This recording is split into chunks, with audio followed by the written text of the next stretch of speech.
I want to share a moment with you, a moment I'm not proud of, but one that taught me so much about being a parent. It was a day I had carefully planned, a family photo shoot to celebrate my second son's birthday. I wanted everything to be just right, but I was already on edge. I was running on empty after sleepless nights caring for my 3-month-old baby, and we were in the middle of moving to a new home. The exhaustion was overwhelming, but I pushed through because I wanted this day to be special. Things started falling apart before we even got to the first photo. My oldest son broke his favorite dinosaur toy and immediately demanded that I buy him a new one right now. I tried to keep calm, explaining that we'd replace it after the photos, but he wasn't having it. What began as a small tantrum quickly grew into a full-blown storm. Each scream and tear chipped away at my patience. And then I snapped. I yelled, "What's wrong with you?"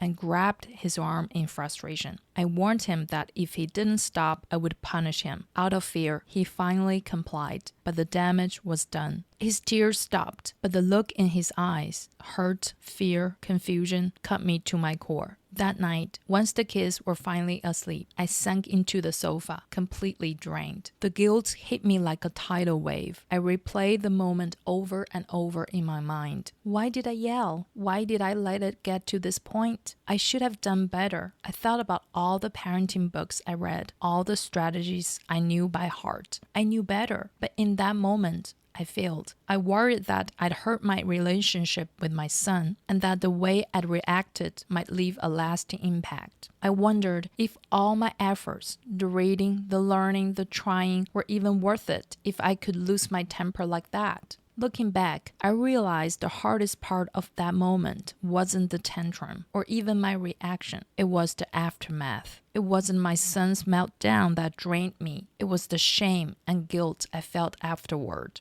It was the voice in my head telling me that I wasn't good enough, that I was failing, that I might be hurting my son. And I've had countless moments like that over the years. Each time, the guilt would consume me, leaving me breathless and exhausted. What I've learned, though, is that these feelings don't come from the challenges of parenting. They come from the pressure I put on myself to get it all right. Here is what I wish I had known sooner. Every parent will mess up. Every parent will make mistakes. And that's not just okay, it's actually necessary. Because those moments, the ones where we get it wrong, are what give us the chance to do the two most important things in parenting: repair and self-acceptance. First, repair. We're all human, and as parents, we are bound to make mistakes. What truly matters isn't avoiding those mistakes, it's what we do afterward. Dr. Becky Kennedy, a clinical psychologist known as Millennial Parenting Whisperer by Time magazine, teaches that the single most important parenting strategy is getting good at repair. In parenting, repair happens when we revisit a moment of disconnection and take responsibility for our behavior. Repair often involves two steps. The first is repairing with ourselves. We can't offer compassion or understanding to our children if we can't extend those same qualities to ourselves. It starts with separating who we are from what we did. Take my family photo shoot story as an example. That night, as I sat on the sofa replaying the moment in my mind, I could remind myself, I'm a good mom who had a hard moment. I was physically exhausted and mentally drained while trying to support my son, and it pushed me past my limits. I don't like how I acted, but that doesn't define me. I remain a good mom inside. When we stop blaming and criticizing ourselves, we free up the emotional energy to focus on what really matters, reconnecting with our children. And that brings us to the second step, repairing with our children. In my example, the next morning, once things have calmed down, I could sit with my son, look him in the eyes and say, I'm sorry I yelled and grabbed your arm. I know that was scary and hurtful. I was feeling overwhelmed, and that wasn't your fault. I'm working on handling those moments better. Can we try again? That simple act of repair teaches our child more than 1,000 perfect interactions ever could. It shows them that mistakes are part of life and that relationships can heal.